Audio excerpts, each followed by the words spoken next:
Welcome to Health Professional Radio. I'm your host, Neal Howard. Our guest in studio today is returning Dr. Mark Sherwood and his wife, Dr. Michele Sherwood, both of which are practicing in Tulsa, Oklahoma, and founders of the Functional Medical Institute, a wellness-based medical practice in Tulsa. Dr. Michele has an extensive fitness and athletic background, martial arts, strength training, bodybuilding, as well as being certified and trained through Cenogenics, Helms Medical Institute, and AMMG, acupuncture, and many, many others. And Dr. Mark is a 24-year retired veteran of the Tulsa Police Department, 10 years on the department's SWAT team, also a licensed minister, an ex-pro baseball player.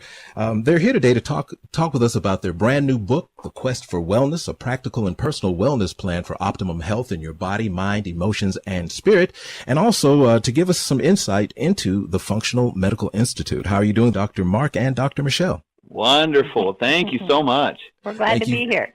Thank you for being here. Now, Dr. Mark, you and your wife wrote The Quest for Wellness, the practical and personal wellness plan for optimum health in your mind, in your body, your mind, your emotions, and your spirit. Most of the time, I'm focused on my body. You know, if I can just get the aches and pain to go away, then everything else will fall into place. Does your book suggest something absolutely, totally different from my notion of what health is? It does. We focus not just on the body, which is typically what we put in our mouth and what we do with our body, but it also adds the aspects of emotions, our intellect, which is what we learn, and that spiritual self, which is truly something we want to be at peace in. And I'll just use the example of emotions and how that affects us physically. Sometimes we call it the roots of our wellness. When we suffer emotionally from trauma, we lose control of a life event. Sometimes we go to food as comfort, and that comfort is something that is an inappropriate comfort because it becomes something that gives us happiness in the sense that it's not giving us happiness at all, because most comfort food is going to be food that's inflammatory to our body. So we go to the comfort food because we can control it, as opposed to the inability to control someone or something else. And that bag of cookies won't run from us, abuse us, yell at us, or hurt us like, for example, a person might. So we can see how the emotional aspect is truly integrally tied to the physical piece as well as our spiritual piece. Now, Dr. Michele, you and your husband, you're sought out nationwide, speaking engagements at business organizations, churches, civic groups. Why write the book, and what type of reception have you received from traditional practitioners that have picked up copies of your book? Well, you know, in my with my colleagues, it's a little bit, it can fall on deaf ears, which oftentimes we as medical practitioners, we think we already know it all or don't need anything. And the book is so simplistically written that it doesn't have scientific-based evidence, you know, randomized, clinical, controlled, placebo-based trials in it, so it can sit on the shelf. But every practitioner that has ever picked up the book and read it comes back to us with rave reviews going, you know what, I think that's part of what's missing in my general medical practice. You know, I'm so focused on that physical piece, and I have neglected the spiritual, intellectual, and emotional piece. And 9 times out of 10, someone is sitting in front of me for something other than physical. It may be manifesting itself in the physical, but it's coming from somewhere completely different. That childhood trauma, that bitterness they're holding towards someone that's emotionally wounded them. You know, they've lost a relationship with the God of their understanding or never had one. You know, they may be suffering because their intellectual piece, they didn't do what they thought they should do in school, and not being the person that they know that they could be. They've lost their dream. So all that being said, like you said, we focus so much on that physical piece.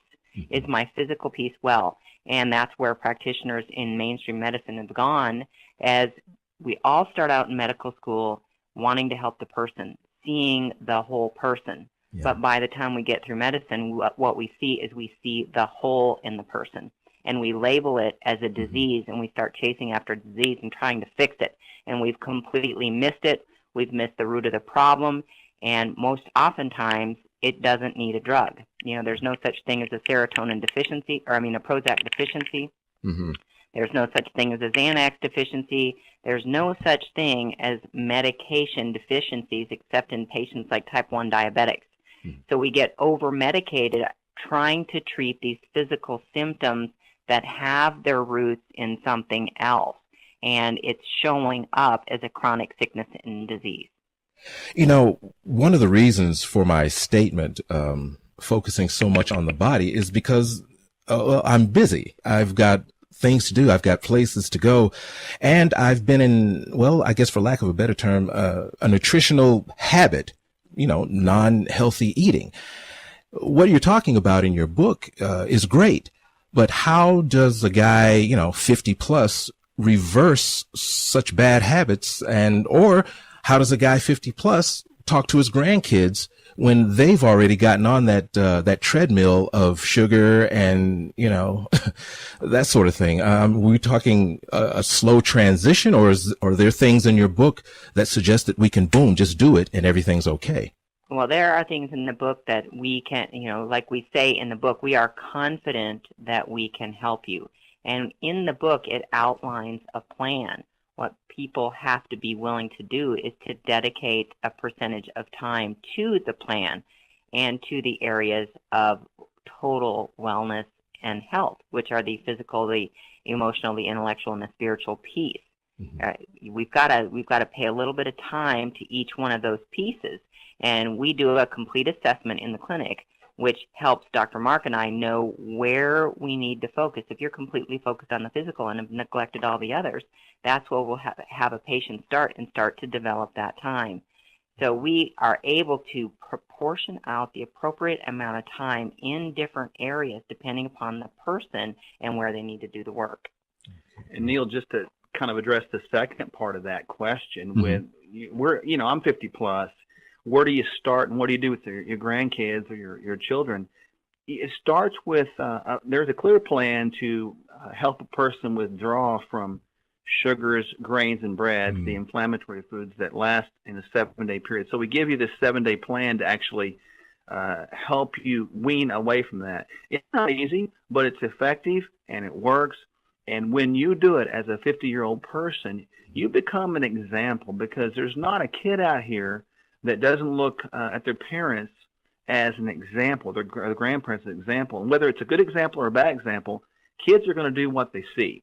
Mm-hmm. And grandparents really, really make grave mistakes in regard to children when they try to begin rewarding them with things such as the sugars, grains, and breads, those inflammatory foods, as reward systems, when all we're doing is training them up that those things produce dopamine, serotonin, and happiness, happy drugs in our life later in life. So we need to begin to reward the children with things such as trips to the park, such as trips to the beach, such as games, such as outdoor activities, such as walks, such as fishing trips, hunting trips, things of that nature that are actually beneficial as opposed to detrimental.